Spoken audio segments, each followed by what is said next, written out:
to story time with thee.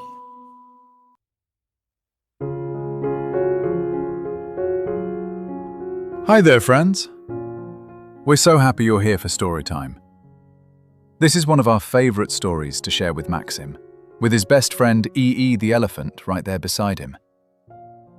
It's a story about working hard, knowing when to ask for help, and what good friends can do together. It is called The 3 Little Elephants. Are you ready? Let's begin. Deep in Africa, where the sun shines bright and tall grass sways in the breeze, there was a wide, sparkling river. And near that river, 3 little elephants were best friends. Their names were Bebe, Kiki, and Toto. Bebe was quick and bouncy, Kiki was curious and chatty, and Toto was calm and thoughtful. She always liked to take her time. One sunny morning, all 3 friends had the same big idea at the same time. "Let's build our own houses," said Bebe. "Right here, near the river," said Kiki. Toto nodded slowly. "Great idea," she said. "But let's build them really well." Bebe ran straight to a big patch of tall grass and reeds. "So easy, so fast," she said. She pulled the grass into bundles and stacked the reeds into walls. Thump, thump.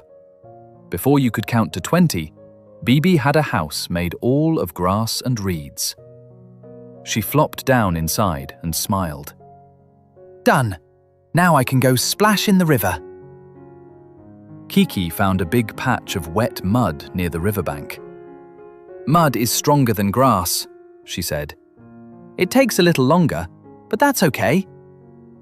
She patted the mud into thick walls and shaped a roof on top. Squelch, squelch, pat, pat. By afternoon, Kiki had a smooth, round mud house. She stepped back and smiled. "Not bad at all." Toto walked a little farther and found a pile of big, heavy stones. She lifted them one by one, stacking them slowly and carefully, making the walls thick and tall. Bebe and Kiki ran over. "That looks so hard, Toto. You'll be building all week." Toto just smiled and kept going. "It takes longer, but when it's done, it will be really strong." Day after day, Toto worked. She carried stone after stone until the walls were thick and the roof was solid. When it was done, her house looked like a little fortress. "Now that's a house," she said. For a few days, everything was calm and lovely near the river. Until one morning, something big and green crept out of the water. 2 yellow eyes, a long, bumpy back, a mouth full of big teeth. It was Snap, the crocodile. Snap was huge, Snap was grumpy, and Snap was very, very hungry. Snap spotted Bebe's grass house and walked straight into it.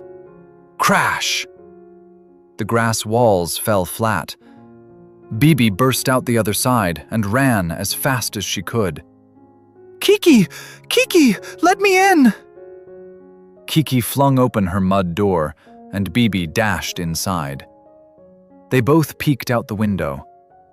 Thud, thud, thud. Snap's footsteps were getting louder. He stopped in front of the mud house and rammed right into it. Smash! Splat! Mud flew everywhere. Bebe and Kiki ran out the back. "Toto! Toto! Let us in!" Toto flung open her stone door, and her friends tumbled inside.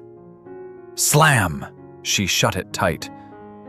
Snap stomped up to the stone house and pushed. Nothing. He pushed harder. Nothing. He pushed with everything he had. Still nothing. The stone house did not move at all. The 3 elephants peeked through the window. "We're safe," said Bebe. But then the ground started to shake. Just a little, then more. Toto pressed her ear to the floor. "He's digging," she said quietly. "He's trying to come in from underneath." "What do we do?" Kiki whispered. The 3 elephants looked at each other. They were brave. They were smart. But this was too big for just the 3 of them. Toto spoke first. "It's okay to ask for help. That's what friends are for." They raised their trunks and called out as loud as they could. "Lulu! Bumble! We need you!" Far across the savanna, 2 heads popped up. Lulu the giraffe lifted her long, long neck. "My friends need help!" And Bumble the hippo, big, round, and very speedy for her size, came running. Thump, thump, thump, thump. Lulu arrived first and stretched her neck way up high, looking all around the house. "There! I can see the tunnel opening, right behind that big rock." Bumble waddled around to the opening. She looked at it. She looked at her own very big, very round bottom. She sat right down on top of it. "Plop! No one is getting through that way," said Bumble cheerfully. Now the 3 elephants got to work. They filled their trunks with dirt and dry dust. Toto found the other end of the tunnel under the house floor. "On 3, she called. 1, 2, 3! Whoosh! They blasted dirt straight into the tunnel. Poof, poof, poof. There was a long pause. Then a very loud, very grumpy sound from under the ground. Out of the side of the hill, the dirt burst open. Out tumbled Snap, completely covered from snout to tail in thick brown mud. He sat up and shook his head. Mud flew in every direction. He looked at his muddy claws. He looked at his muddy snout. Then he looked up at all 5 friends. They were all trying very, very hard not to laugh. Snap let out a long, grumpy puff of air. He turned around and waddled back toward the river, leaving muddy footprints all the way. Squelch, squelch, squelch. And then he was gone. All 5 friends burst out laughing and cheering. "We did it!" Bebe cried, jumping up and down. Kiki wrapped her trunk around Lulu's long neck. "Thank you, Lulu. Thank you, Bumble." Toto looked at all her friends and smiled. "We each did something only we could do," she said.